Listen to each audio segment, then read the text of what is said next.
Why don't we fight the way that we experience other people fight? Calling it fights are necessary, calling it that's just part of it, is saying, oh yeah, abuse is just part of relationships. Because it is a form of abuse to oneself to put each other in an environment like that, what feels oftentimes in the body just unsafe. Asking this early on in the dating process is crucial.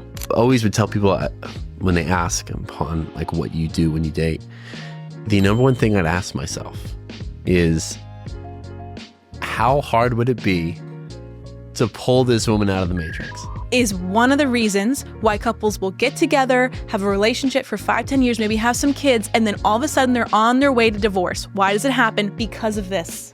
Truth always creates a ripple effect.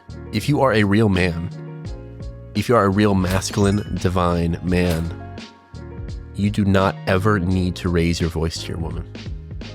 Not to say that they can never get there, but they're not there right now. This core difference right here, if we were to accept this in this moment, this is where people settle. So is fighting necessary? No.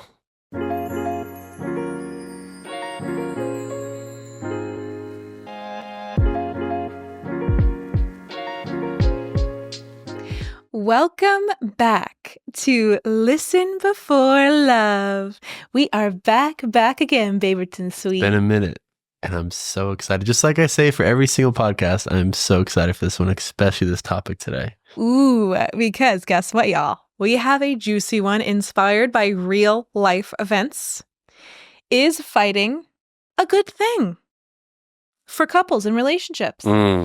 And let me tell you some context as to why this is very top of heart and top of mind for us. For the new year, we went home to Florida, where I'm from. Then we went to Las Vegas, where baby is from. And then we went to Sedona, Arizona to explore. Just to give you a little spoiler alert, we went to a conference for the top channelers in the country. So people who basically access an altered state of consciousness and allow the energy to move through them. That's a whole nother story, a whole nother podcast that I'm sure we will talk about in due time. But we went to Sedona for that purpose. And here we are in this hotel, and 2 nights in a row, we were woken up by massive fights from 2 completely different couples. One was, I believe, in Greek, and it was a screaming match, and it was an older couple. And then the second night, it was a younger couple that we think we got a glimpse of as they were leaving. And a guy who looked about older, kind of rugged, kind of swamp people vibes. Most definitely. Well, the woman looked like Cruella de Vil. And she had like a big fluffy coat on. Oh. It was so odd because imagine Cruella de Vil with like a little bit better cleaned up Duck Dynasty. Ooh. But still the beer belly, like the weird shades on the beard, like just a weird couple. Wow. But that just paint the picture a little bit. Just a little visual, you know. They definitely seem a little out of place for each other. But I mean, definitely made the story more interesting, I'll tell you that. Right, When I because got a glimpse. we couldn't see what they look like. But just to lay the land here, we get home from this conference. Cam and I very rarely get sick, but of course you are experiencing just in this moment. If you hear a little nasal touch, a little je ne sais quoi in this episode, it's because we are recovering from the one time we've gotten sick in a very long time, which happened in Sedona. So we are, in bed, laying down, trying to enjoy our darling miracle tones. Our heads are pounding. We have headaches and night sweats, and Cam is pooping black stuff. I mean, not to be TMI, but I'm just bringing you into it. And we are down bad, okay? So then at about 1 a.m, we are woken up by this fight. And I'm woken up first, and I try not to disturb Cam, but just to give you a synopsis of what it was, I heard them laughing and dancing and singing, and then something must have happened that triggered the man to start screaming. And this was loud screaming. I mean, I can make out his words in our room. Just to give you a sense of how loud it was, it felt like he was standing in our room, like screaming right next to me. And I try not to put any energy on words like this or even speak them because our words are so powerful. But I'm just going to share this because I feel like if you are told this yourself, if you've been in a relationship with someone like who speaks like this, if you experience this from anyone in your life, I invite you to reconsider this relationship. And so I'm going to share what he said. He started screaming and said, "This is why men always leave you. This is why men run from the hills for the hills when they get to know you. This is why you're going to die alone. You are too in your masculine. You are a nightmare. If you want princess treatment, you need to act like a princess. You need to get your act together. You are lucky that I'm even spending this time with you and that I'm even willing to put up with your shit." All of this venom. Now, that's a little condensed version. It was even more hateful than that, but I'm going to spare the curse words and the true venom of it. But imagine that being screamed for 20 minutes. And I'm just imagining on the other side of the wall, this guy, like veins popping out of his neck, like screaming. And I can't hear the woman's side because she's quieter. Now, I'm not excusing her. She may have said something. There's always two sides to a fight or an argument. But I could not hear anything she was saying. All I could hear was him. So about 20 minutes in, things get really quiet. And I just sit there in the bed. I'm a little shaken up. I start crying because I'd experienced a relationship with someone with pretty severe anger issues in the past, and he would get triggered by like people walking their dogs without a leash. So I was very used to this kind of emotional volatility, but I hadn't experienced it in a long time. And having it secondhand and hearing this other woman like right on the other side of this door of our suite going through this was very jarring and sent me back to this like very weird emotional place. So I start crying. I start saying in my head, "Leave him, leave him, leave him, leave him, pack up your stuff." I'm like visualizing this woman in my head packing a bag and leaving and being like, "I'm not going to tolerate you speaking to me like this. I deserve better," and just going on her merry way. Of course, that did not happen. What ended up happening was, after about 5 to 10 minutes of silence, this is what I'm picturing in my head, I heard the sliding door open, and I believe she probably sat out there to try to get some air and to remove herself from him because it was very explosive and scary. And then he stayed inside and just kind of sat on the bed in guilty protest, which I think a lot of people do after they lose their cool and they lose their top, especially men. And then he gets up and puts the music back on and goes outside. And I hear him say, "Oh, come on, can you sing this part of the song for me? I really love the way you sing this." And then she reluctantly starts singing, and it just snaps back into what they were before this fight, as if nothing ever happened. And it truly felt like emotional whiplash. And I'm sitting here processing this thinking, oh my gosh, is this the state of affairs? Is this how most people are out here fighting? Because that was terrifying. And it gave me, first of all, so much gratitude and appreciation for you, because we have never in our entire relationship, which is almost coming up on a year now, ever had a moment like that. We have never had a blowout fight. You have never screamed at me. You have never made me feel like I need to exit the room because I don't feel safe enough to be around you. And just experiencing that on the other side of a door was so jarring. And at the same token, made me so grateful for you and your groundedness and the way that you fight with love and in a way that brings us closer together and never drives us apart or drives us into fear. So I just want to start by saying I'm so grateful for you, because that is what I was feeling as I was experiencing those emotions alongside this woman. But how did you receive it, baby? What was your experience? Yeah, that was very saddening to me.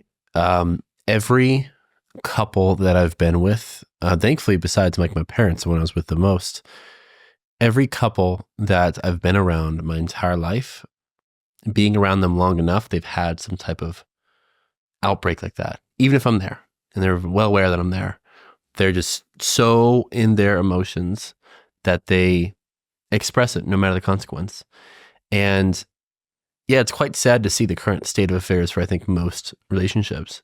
There was this one thing the guy said, I believe you said it, but he was like, a real man doesn't put up with that shit. Yeah.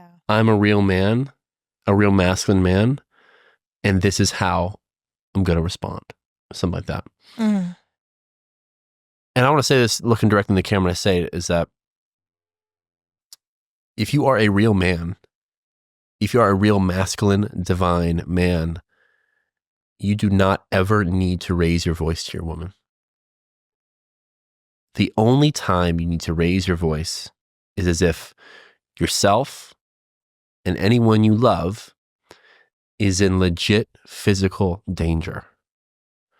And you raise it as a threat to keep someone away or as an alert to tell people the danger. That is the only time you genuinely need to raise your voice as a man. That's it. The rest are just heightened emotions that we somehow curate the words to express those heightened emotions. And I would say, if not 10 times out of 10, 9 times out of 10, we're going to regret every single time we raise our voice. And so, sadly, I think what's happening for a lot of couples is they feel so misaligned within, and there's so much in a relationship they're sweeping under the rug, that it gets to the point where it just builds up one thing after another, little things here, little medium things there, whatever it is, to the point where both of them having those little medium things just can't take it anymore. And like a loose cannon, like a trash can that's overflowing, it just kind of pops out and explodes on each other. Mm. And I really believe that's happening because, and I've seen this firsthand with other couples, and I would say myself in the past, even though it's never ever been that extreme, whenever it would build up to something that was definitely more heightened emotions, it was because when little actions happened here and there that really just didn't make me feel good, or just not the way I would have liked things to go, I didn't feel like I can just voice them in that moment. And oftentimes, like, I don't want to burden them, and now's the time, whatever it is. But after a period of time, those little things, like we said, build up to lead out to these lashing outs that take place often, sadly, in relationships. And now that I've developed so much as a person, and thankfully you have too, I think we've both realized, like, if we see anything that just doesn't feel authentic to either of us in each other's behavior, or is just not how we'd prefer to coexist with each other, it is in our best interest to lovingly, respectfully, authentically speak that in the moment. Mm-hmm. Because if we don't, we let them pile up, we could be just like this couple. Mm-hmm. And so, yeah, I hear a lot nowadays about, we've had our fights, we've had as if it's like a badge of honor of this is how far we are in a relationship. The reason why it's taking place is because so many couples are so incompatible that if they're not expressing themselves or not overly communicating, that means they're just shutting up and acting like it doesn't exist. And so in comparison to fighting, they're like, see, we're doing pretty good. We know how to talk, and even our fights are good fights. There's no such thing as a good fight. In comparison to being an absolutely atrocious communicator, yeah, speaking words to each other is technically an improvement, but a good fight isn't needed. And that's an absence of good communication. Mm. And that's just so clear to me now that I'm in a relationship that has never, and I feel like will never have that, just because we understand how to regulate our nervous system and express our emotions in a way that is loving and also firm for our own boundaries. But the idea that fighting is a necessary component in relationships, and that you guys aren't really loving each other, you guys aren't really ready to commit or whatever it is until you have lashed out at each other and fought, that's all BS. Mm-hmm. That's all a coping mechanism to continue the behavior instead of looking down deeper into why exactly do I feel the need to raise my voice? Why exactly do I feel so pissed off? Why exactly does this person do these things that make me so sad and I'm unable to say it? Calling it fights are necessary, calling it that's just part of it, is saying, oh yeah, abuse is just part of relationships. Because it is a form of abuse to oneself to put each other in an environment like that, what feels oftentimes in the body just unsafe. That's why even you in a room next door was getting a bodily reaction to unsafety. It was like threatening the feminine within you. And that's happening with, I would say, probably 95 to 99% of relationships in the world right now. And it's quite sad because it really is not necessary. So, a question, baby. Why do you feel we are different? Why don't we fight the way that we experience other people fight? I think number one, we didn't settle for each other, which is big. Let me move this microphone real quick. We didn't settle, which is huge, because when people settle, they're settling for a person they know will never fulfill their needs fully. They're settling for 80%. They're settling for, some people, 20%. Depending on who you are, depending on how much trauma you have, unresolved trauma, your requirement list becomes less and less. At one age, for one person, it's I need this, and that. I need to be a certain way, certain income, certain personality, certain astrological sign, certain all these other things. And then for a lot of people that have been through a lot of crap, it's he's nice to me and he doesn't beat me. It changes that way. And now there's a certain group of people where they're just so grateful for them being a good human that whatever little pet peeves or little things here and there that would come up, he's like, it doesn't matter. They're great. Thank you for taking care of me. That's a complete different group of people that I'm not even talking about. But there's this other group of people where we are settling in relationships for the people we actually want, and whether we know it or not, we are unconsciously taking it out on them, and we're taking it out on ourselves. And sometimes people are just being the best version of themselves, being the most of service to their person as they possibly can be. But because you guys are just by default incompatible with each other, and we're not ready to look in the mirror and realize that, there's going to be certain actions, behaviors, things one say that does feel really good to another person, to the other partner, but doesn't feel good to you.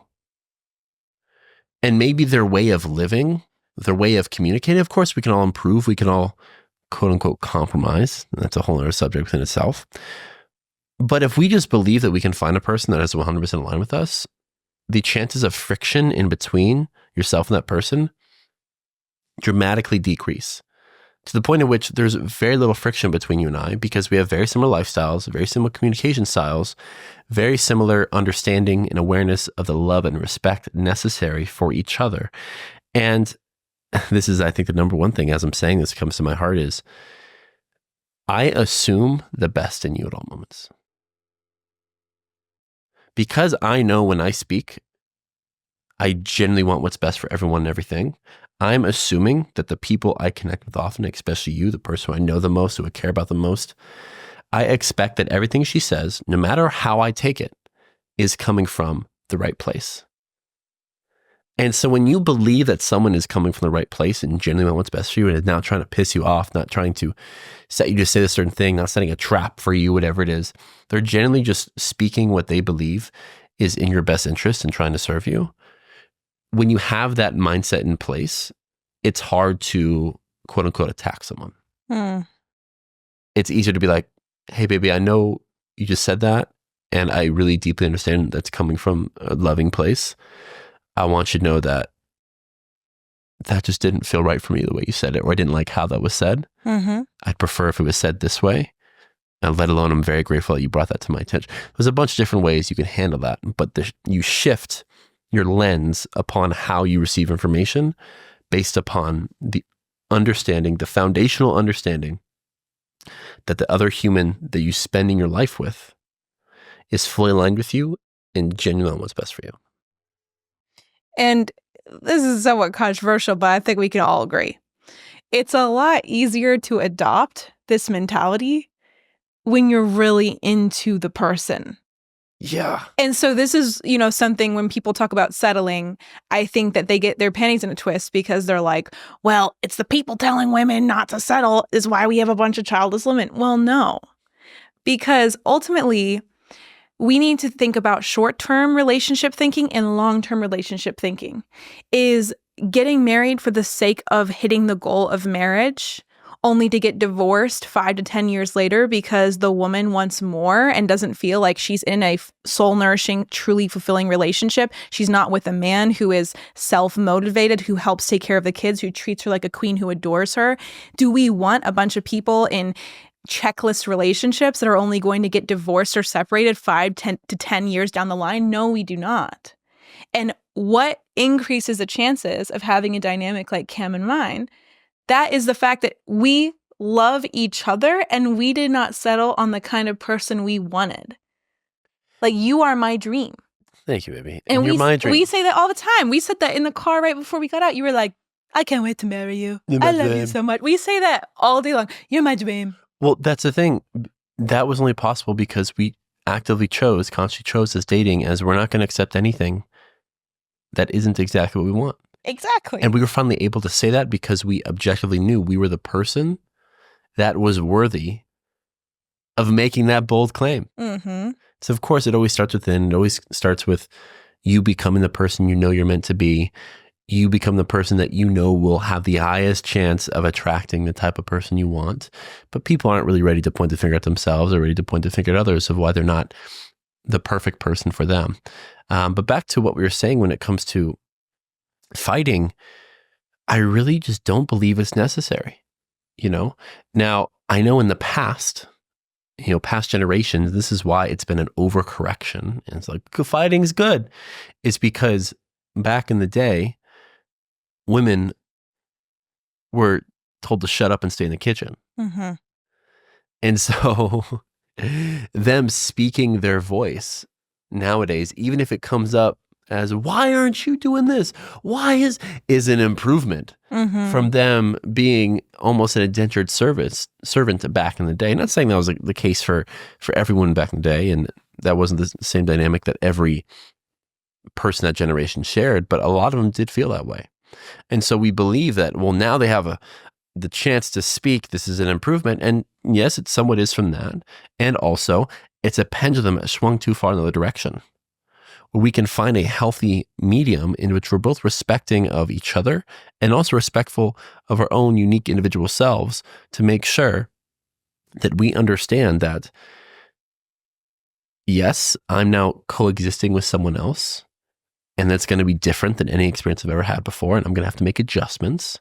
And also, your desires, your values, your intentions are there for a reason. And those can and should be honored. And so if we feel both those to be true, it now just comes down to what is the most effective, most loving, most respectful way to communicate what each other wants at any given moment. And that's what we're pretty much here to do. But that's the missing piece that people don't understand. Simply by shifting the way we communicate, that'll solve all of our problems. And even the words that we're using, we use the word fight. And is that the most productive word to use? Because if you look at Cam and my relationship, which is coming up on a year, which is very exciting, we have only had one time that would even get close to the word fight, and I wouldn't even put the word fight. I genuinely don't think that we've not had one blowout fight. We rarely have moments of disagreement. What I would say is healthy for any relationship is a little bit of friction. Because if there's a little bit of friction, that means that people are being honest. That means that if somebody says something that hurts your feelings, you feel safe to say that. Like, any good thing has a little bit of friction in it so that you know that you're keeping each other honest. Let me clarify on that, because a little bit of friction does not mean feeling a little bit of friction throughout the entire relationship. No, yeah. That's not where we're going at. We're saying in very specific circumstances, once in a while, we feel as if, there's an imbalance when it comes to what I want and what I desire and what I know what they want and they desire, and there's some clarification that's needed. That's when that friction starts, and until we have that conversation, the friction will continue. But then once the conversation is done, if both are able and willing, you fix that friction and it no longer exists. Yeah. It's good to have friction, but that should not be the entirety of the relationship. Oh, no. And thank you for clarifying, baby. I think what I mean by friction is more friction that arises in past wounds. So there's a certain amount of insecurities or wounds or limiting beliefs that we can heal by ourselves. And then there's a percentage of that that can only be healed in the presence of another, in the presence of the lover. And I feel that when we got together, there was maybe 20% for both of us, like your trust issues from being cheated on, for example, or me feeling unsafe, expressing my feelings and speaking the truth of how I was feeling. I was more avoidant. I would more run away in conflict. That little last bit that came from like capital T trauma from our past was healed in the presence of safety that we gave each other. And that's what I'm saying by friction. Now, we are not talking about, which is I think is really important to underscore, when you meet someone and there is a core amount of friction present throughout the entire relationship in either what you want out of life, your big life goals, whether you want to homestead or live in the city, whether you just fight all the time, there's like very little joy in the relationship. We are not talking about that. That is incompatibility. Friction, a little tension sometimes, just keeps each other honest and also helps each other grow. Like me calling out the shower and having the no shower experiment. Exactly. That came from a fun moment. Of course, everything is fun for us, but a fun moment of challenge and a little moment of tension. And hey, I noticed something. What do you think? Very different feeling than core incompatibility. But what do you think about that, baby? I think that's 100% spot on. And the parts of our relationship that I enjoy the most are those moments where we have, let's say it's like once every 2 weeks or once a month where either of us sees something in the other and we just like have a very open, loving conversation and address it. Like, hey, I feel like there's this part that we're not looking at in our lives, or there's this, whatever it is. And it always leads to a massive breakthrough. And because we have such a foundation of, I'm only saying this for our highest growth, and I understand it's come from love and respect and wanting to build each other into the person necessary of achieving and being and building what we know we're capable of to be of best service to others. Thankfully, it's a beautiful relationship that we've cultivated to have those type of conversations. There's one part of that may not be acceptable or able to happen for most people, and that is we are in an extreme growth mindset. Every aspect of our life that we feel as if we're unfree in, where we're being insecure, where we have these programs or stories in our head about things need to be a certain way, and it's oftentimes hindering or filtering our highest good, our truest authentic expression, we kind of pounce on it like a jaguar, like a cheat, you know, but we do so in such a loving way.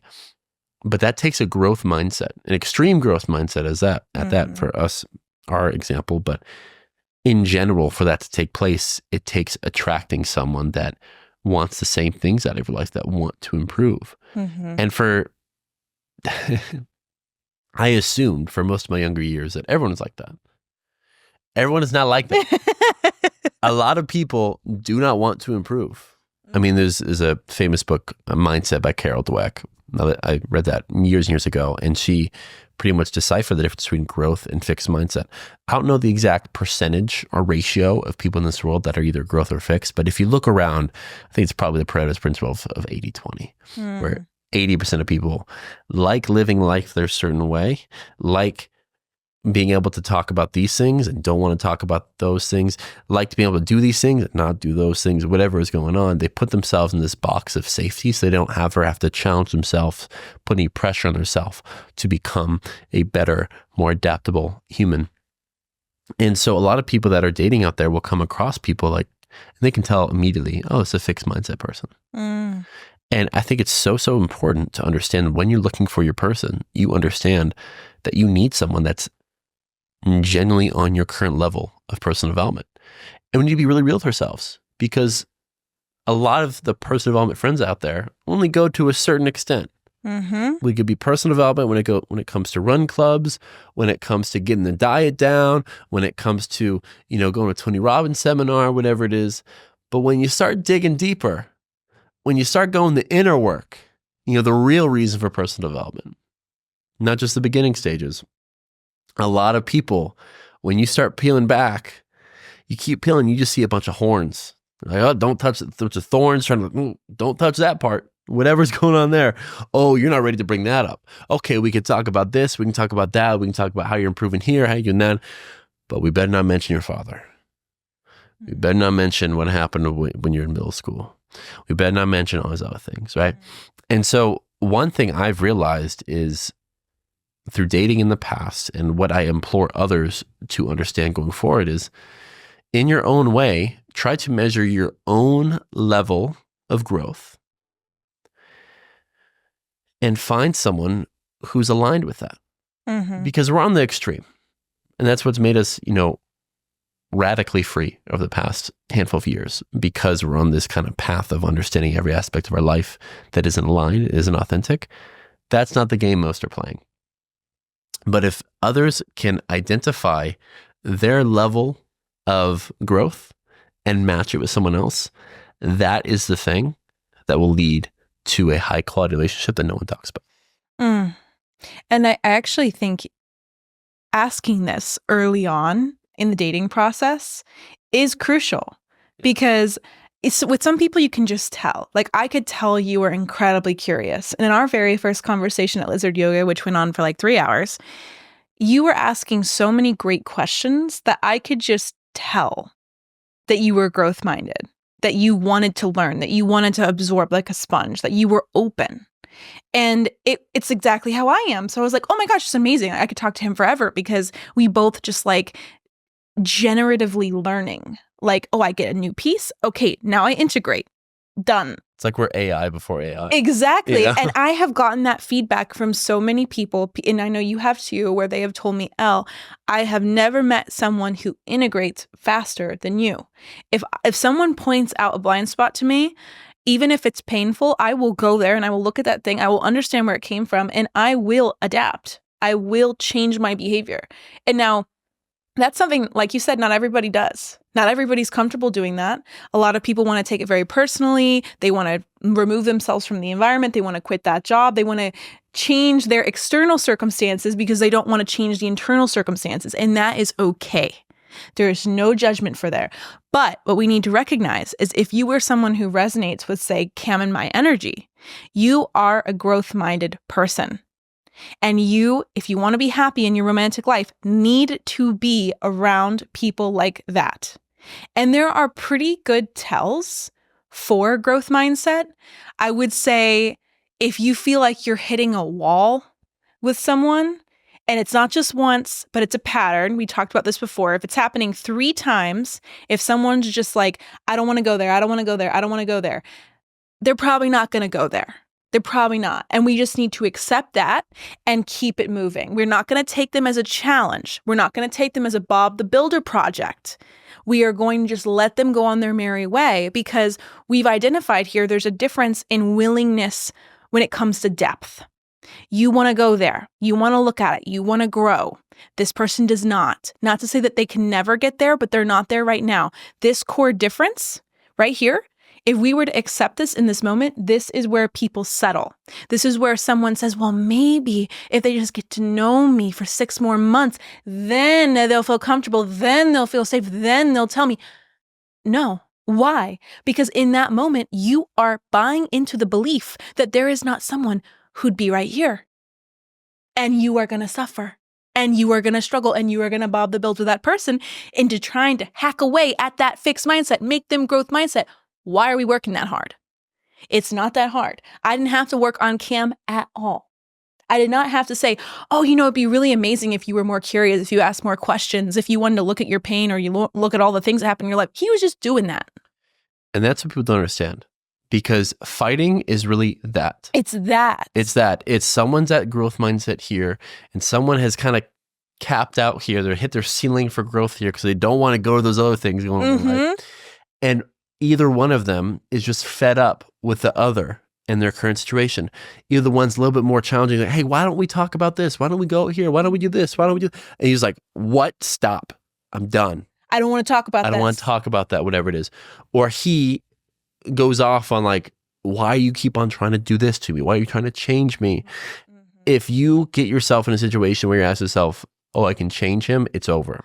don't. There is nothing to change except yourself. And why you want to change someone.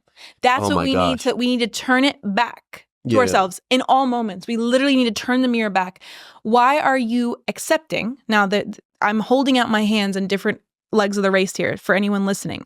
If you are accepting in the moment where you're in early dating that there is someone who clearly has a fixed mindset, who clearly just says things like, well, that's how I've always done things, or that's just who I am, or, oh, I'm just anxiously attached or avoidantly attached, and that's just who I am, that can't be changed.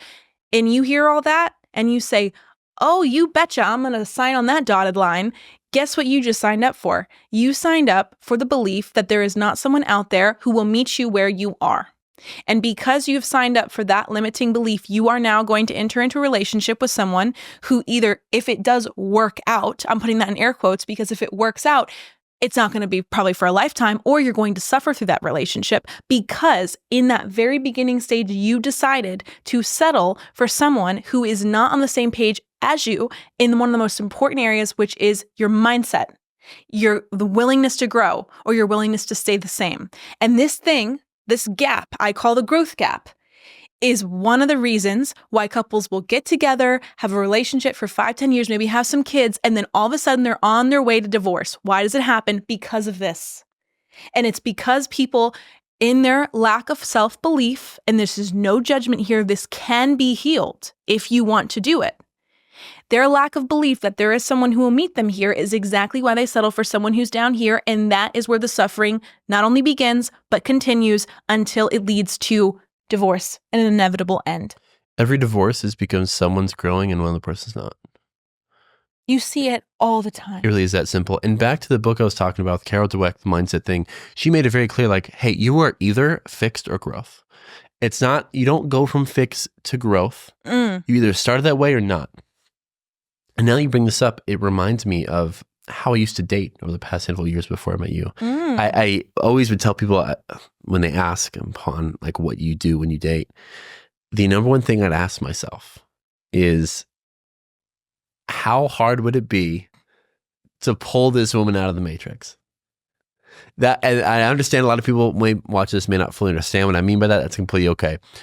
Let me rephrase what that really means. It means, how open is this person to changing their mind? That's all growth is. That's all growth really is. And I knew that if that person was open to changing their mind, it's going to work. It's going to work. Because fixed people don't want to grow so badly that they will dig their heels into whatever it is they currently believe, even if it's their own suffering, even if it does not serve them. Even if that's just the way it is. I was born poor. I'm going to be poor. The world is this. Rich people are that. Or, veganism is the right way. Or, being conservative is the right. Whatever you think your thing is. With money. I'm not good. All these stories, whatever it is, you can tell just within 5 minutes of talking to them. Is this a growth-minded person or a fixed-minded person? And those fixed-minded people deserve to have a happy marriage. They deserve to find their persons at their level of mindset. But if you know in your heart of hearts that you are growth, do not waste your time on a fixed. And also, that's a unique way of saying it, but also, don't you dare put a fixed-minded person through that level of struggle it takes to be with the growth. Because it's not fun where someone just wants to go home and watch a football game and drink a beer for you to be like, oh, whoa, what do you think about this? What do you think about that? Let's do this. No, they're just like, let me enjoy my beer in peace. I don't need all that. I am who I am. I am who I am. Why are you plaguing me with these questions? Had a hard day at work. I don't, all that.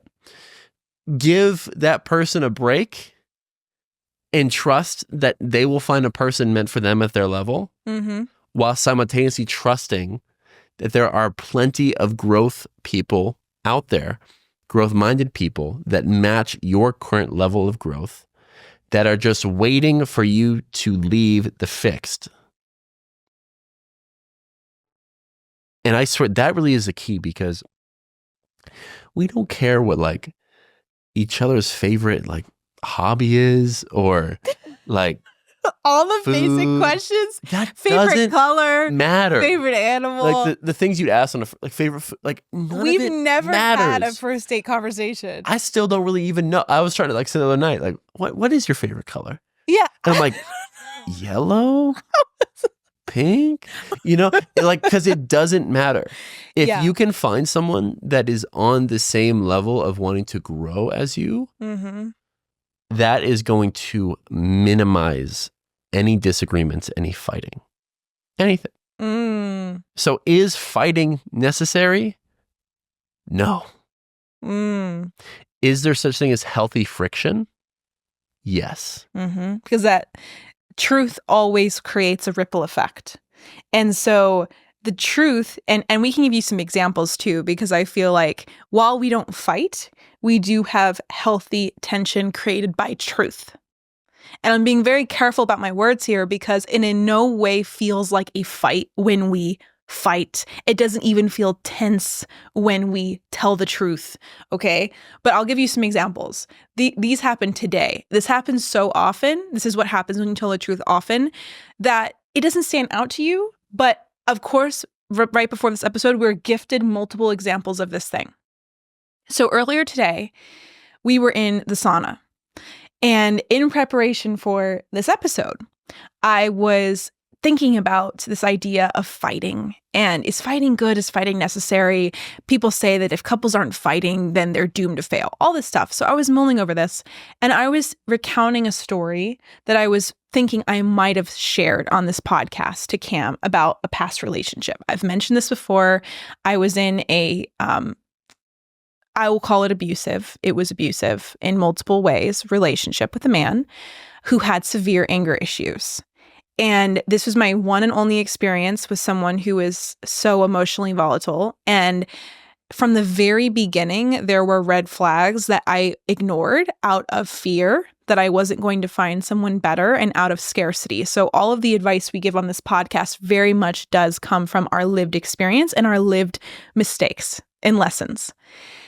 So I was sharing with Cam one of the details of these stories, and a couple, maybe minutes into it, he just takes a breath and says, "You want to reenact it?"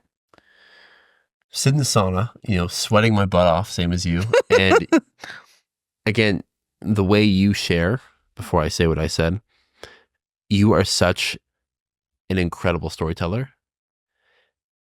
And yet sometimes we don't know when to like summarize versus let me tell the whole story again. Right. And so you like go into it. Yeah, you were into it. Like, and you're in flow and like it's captivating. Yeah. When it is something that is me being someone who like literally now provides and protects you, for you to recall an experience in which you were obviously being mistreated is very difficult for me to hear. Just something instinctually and primally is very difficult.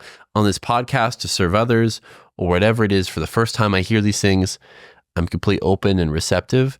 But when I hear the same story over and over again, it has diminishing returns upon the effectiveness of it actually leading to more love and light within our relationship. And so as you were saying this, I think I was like, baby, I really just rather us not talk about this right now. And then you're like, okay, but that's completely okay. And then I just went on, I'm like, yeah, to be honest with you, I said pretty much what I just said. I'm like, it's very difficult for me to hear that you were mistreated and nearly abused in the past and put in situations where you felt like you couldn't leave, when I'm now in the role to make sure that I'm providing and protecting for you at all moments. And then I said, like, it could just be,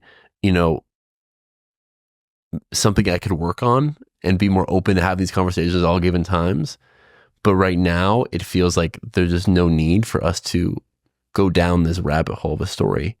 And I as you talk, I just increasingly feel worse and worse because it's someone who I deeply love and respect the most, telling me situations where I could not have helped her and I could not have been there for her in cases where they suffer. Yeah.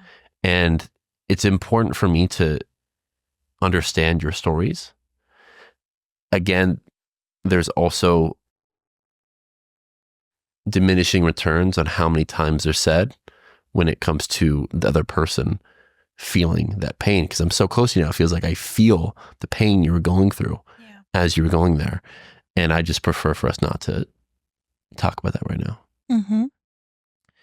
And I obviously was feeling like, not like, I guess a little sad, but just like irritated. Because I was like mad about it. Because I'm mad when I hear someone harmed you. And that was just a way I chose to handle it. That was like more of a like direct, I guess, quote unquote, intense way of me saying things. Where there's been many other conversations we've had where it's like, it's an obvious ceiling of each other's growth that we know we're mutually capable of surpassing. And that oftentimes takes a moment of just like, late at night, whatever we're doing, but we're connecting, we're closer. And then it's just like, baby, I want you to know, like, I've been noticing this happen recently. You said this to me recently too. It's like, I've noticed this happen over and over again. And now I understand, of course, your family dynamic. I understand just the pattern and the habits you had to have working for Facebook and all sorts of things. And I realized like that served you back then, but that may not serve you now.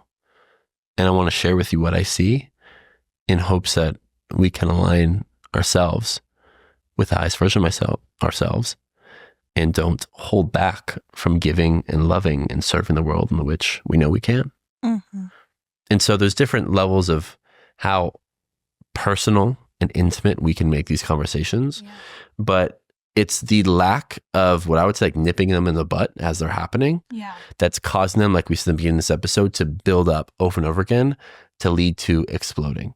Now, if I didn't say a single thing about this relationship or the conversation we had in the song, the story about past relationships, and you continue that maybe on like the dozen times or like the 8th time, whenever it is. And if I'm like not having the best day, I'm a little irritated about something else with the work, whatever it is, and you say it again, then I'd be like, you just don't stop talking about your ex-boyfriends. Even then I can feel like I don't know if you all picked up on that. I can feel a tenseness in her body as I began to do this. She can feel the energy shown though, even though I'm just role playing it. And so me having a direct, to the best of my ability, compassionate, empathetic, loving conversation, when I first see signs of communications or actions that aren't aligned with the best interest relationship objectively, that will stop the flare-ups down the line. Exactly. Yeah, and I think that is very important in this conversation, because it's absence of telling the truth that causes that blow up. And so even though it may feel very uncomfortable in the moment to say what Cam said and to say, hey, baby, this is making me feel upset. And the truth is, it makes me feel unsettled to hear you talk about times where you were harmed and I couldn't protect you. Now I understand the deepest truth of what you're going through. And now that makes total sense to me. And now I'm not upset about it, because when I'm receiving that in the sauna, I was like, okay, yeah, that makes sense. Yeah. And it was because you told me the deepest truth. That is hard to say. You also have to be in tune enough with your emotions to know what's going on with you. So that's a whole nother conversation that most people, you're not going to start at this. This is like pretty advanced, I would say. But anyone can get to the point where they're able to identify, what am I feeling? What is causing me to feel this way? How can I share it with my partner? And then how can my partner, now this is what I said back. I said, oh, that makes so much sense, baby. I want you to know that I was sharing that because I don't ever want to surprise or blindside you on our podcast. And then with a story Cam hasn't heard. And then Cam was like, well, I actually don't mind that. So you can just feel free. It's happened before. And like, I actually like having the real reaction to it. So you don't feel like you have to shield me from that. So now what's happening there? Both of us are sharing why we are acting the way we're acting. Instead of contrasting this with an unhealthy fight, right? We don't say anything and we both just go into another room. Yeah. And now there's no communication, there's no understanding. I feel upset because of this. I shared that because of this. And now we're in the same space and bubble of safe understanding. But most people do not, because their throat is blocked and they have not gotten a muscle memory for telling the truth. It didn't feel safe to tell the truth. Trust me, I've been there more so than anyone. This has been very hard for me to learn, to practice, to refine in reps. But once you get to this place, there is no fighting because we are in a mutual understanding. We are getting to the place of you feel this way because of this, I feel this way because of that. Okay, makes sense. And then we took some time after that conversation while we're in the sauna sweating our booties off just to meditate. And I got myself back into calmness. I was not really flustered by it because I understood totally where he was coming from because he told me the truth. But I just stood with my breath and I smiled and I just got back to a good place. And then he said something, I think you said something completely random. Yeah. That just moved on. Yeah. And because we felt it fully, we didn't bypass anything. We didn't go into silent treatment mode. We just went there, felt it, and said, all right, let's keep it moving. As you were saying that, and just to wrap it up, I think I finally understood what intuitively we've been doing the past handful of months that has led to us having great communication with each other. And that is, we express the emotions we're feeling and why we're feeling them. So other than me saying I don't know if I said sad or irritated, or I think I said the top emotions, or let's call it the secondary emotions to a primary. Mm-hmm. The primary emotions are always the most simple ones. Happy, sad. That's really about it. And so sadness makes up all the negative emotions. Mm-hmm. I am angry because you made me sad.